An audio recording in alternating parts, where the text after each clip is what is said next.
Hello everyone and welcome to today's webinar. I'm Bella at K-Commerce, joined by Kitty. K-Commerce is the leading market intelligence provider in China. Hello, good to see you here. For the next 30 minutes, we are going to explore China foreign industry. A recording version will be available. We will upload it to YouTube and send you the link. If you have any questions, send it in the chat box anytime, and we will personally email you after the webinar. Okay, let's take a look at the today webinar's agenda now. Firstly, we will introduce the recent important industrial dynamic. Next, we will talk about the market situation in the first half of 2020. And then we will discuss the export analysis of major products. Lastly, we will share our research insights about the future trend of foreign industry. To start with, let's take a quick look at the recent important dynamics of fluorochemical industry. During the outbreak of COVID-19, the number of new domestic fluorochemical projects also decreased accordingly. However, as the domestic COVID-19 situation has gradually been under control and the production steadily resumes, the construction progress of fluorochemical projects is also rapidly recovering. According to CCM statistics, in the first half of 2020, more than 30 projects have been reported in China Fluorine Monthly Report. In June 2020, CCM has reported 9 new projects in the monthly report. The products built in these projects cover fluorochemicals from basic raw materials such as fluorite and anhydrous hydrofluoric acid to refrigerants, fluorine-enriched polymers, and other fluorine-enriched fine chemicals in downstream products. According to CCM analysis, most new projects can be divided into two types. One type are raw materials projects based on geographical advantages, such as fluoride mining and processing projects, fluoride deep processing projects, and anhydrous hydrofluoric acid projects. Another type are high value-added fluorine-enriched products, such as modified PTFE, electronic-grade hydrofluoric acid, ETFE, PFA, FEP, etc., which are based on the development of R&D technology and are built to meet the changing needs of the market.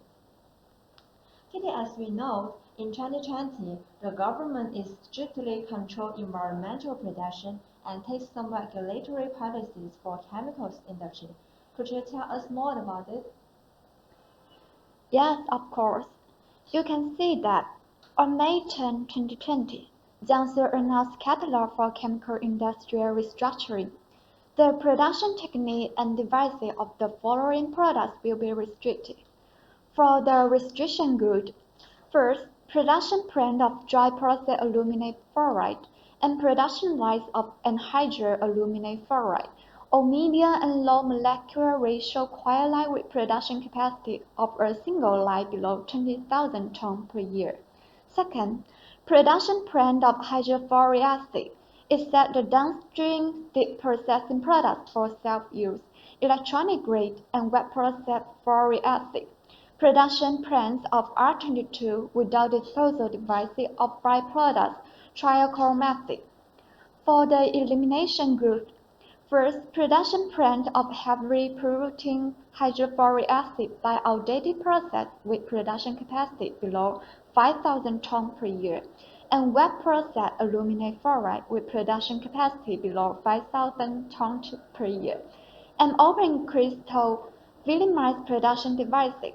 Second, CFCs, HCFCs, excluding products only used as raw materials of downstream chemical products for enterprises themselves.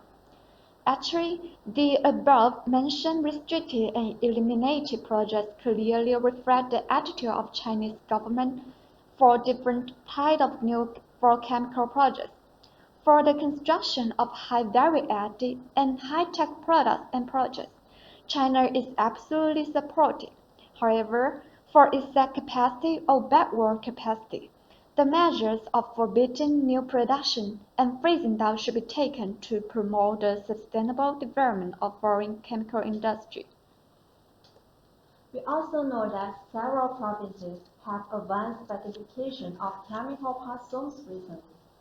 Since April 2020, Department of Ecological Environment of Jiangxi Province has promoted the ratification of 54 chemical park zones within the province according to different categories.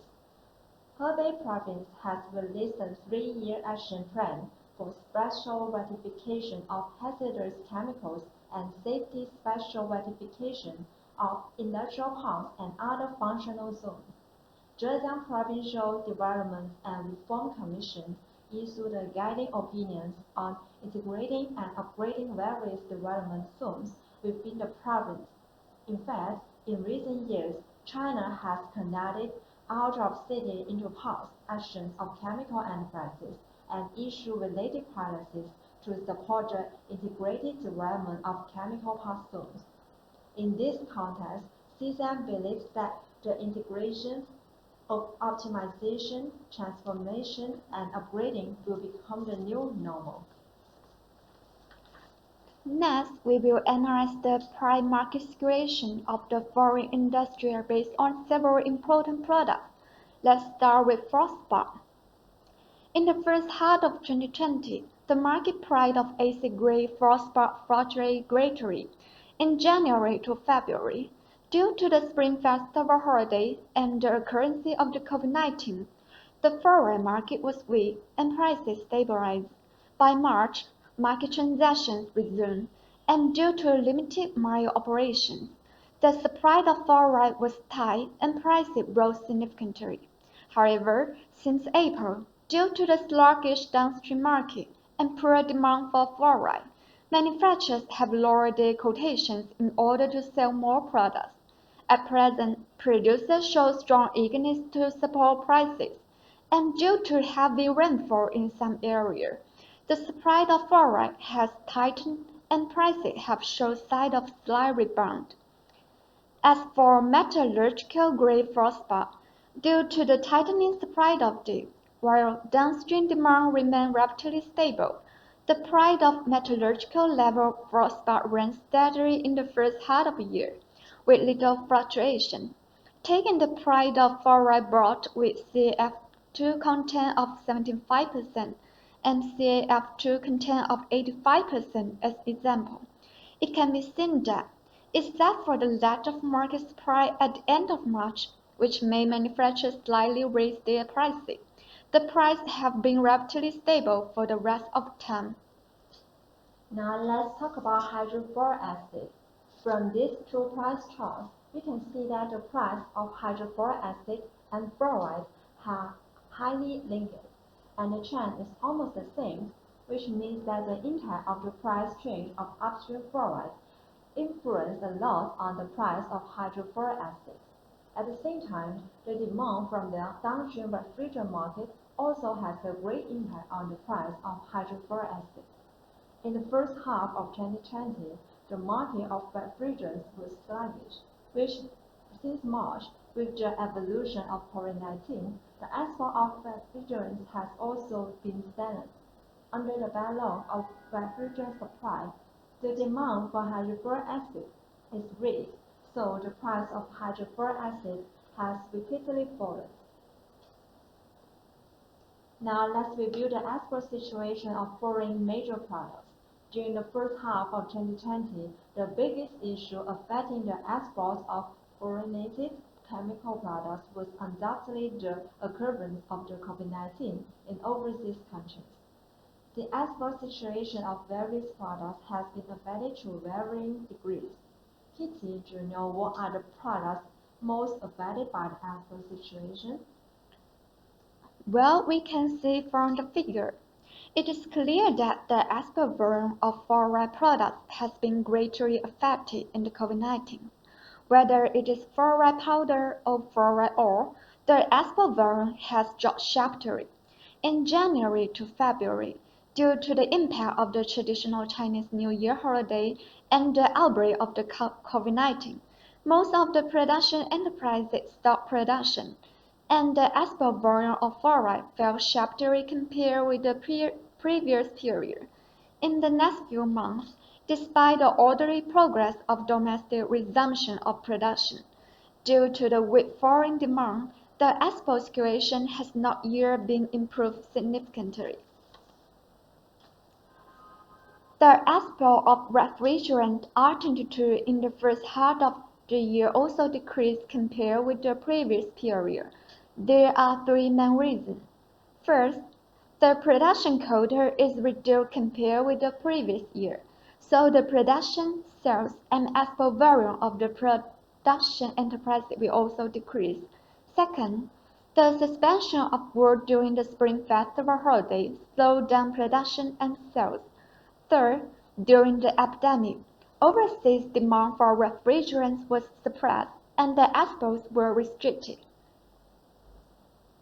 It can be seen from the figure that the COVID-19 impact on the export of hydrofluoric acid, aluminum fluoride, and PTFE is limited. This shows that the overseas demand for these types of products is relatively strong. It is worth noting that in the first half of 2020, the export of PTFE showed a trend of volume increase and price decline, which means that the overseas demand has increased during this period. But at the same time, the market supply is also sufficient.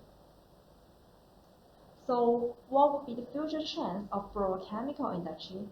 CCM believes that the future development of the fluorochemical industry will towards the following trends. First, as for the fluoride, in the short term, weak downstream demand and overseas epidemic situation will limit the recovery of fluoride market. However, as fluoride has been included in the country's strategic mineral resources, the industry will develop in the direction of standardization and intensification in the future. In the long run, the market situation of fluoride is expected to remain strong. Second, as for fluoride industry supply side reforms will continue to deepen, and industry concentration will further increase. Third, fluorochemicals. The application fields of fluorinated chemical products are already very extensive. With the accelerated development of all walks of life, the application fields of products will usher in more expansion. New capacity and projects will develop towards the direction of high technology content and high added value. The development of integration technology are worth looking forward to. As the world battles hard against COVID-19 coronavirus, CCM launched a new platform called Impact Factors to help our clients to get the real-time update information about impacts on the industry. You can see what are the hidden impacts caused by the coronavirus.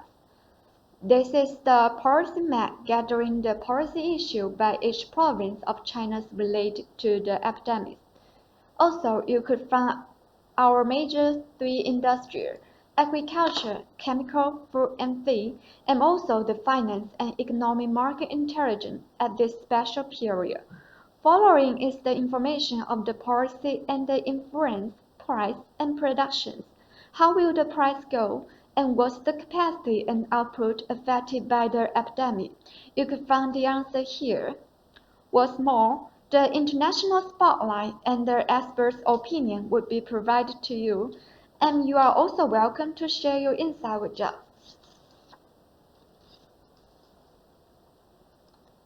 Well, that's all the information we share in this webinar. Thank you very much for attending, and we hope you could get some key points out of the presentation. If you have any questions left, please write them down in the chat box. We will gather all of them and answer them detailed to your email as soon as possible. All the information was enabled by our brand CCM and transparency. If you want to find out more, I recommend you to have a look at our website and contact our team for any question and inquiry.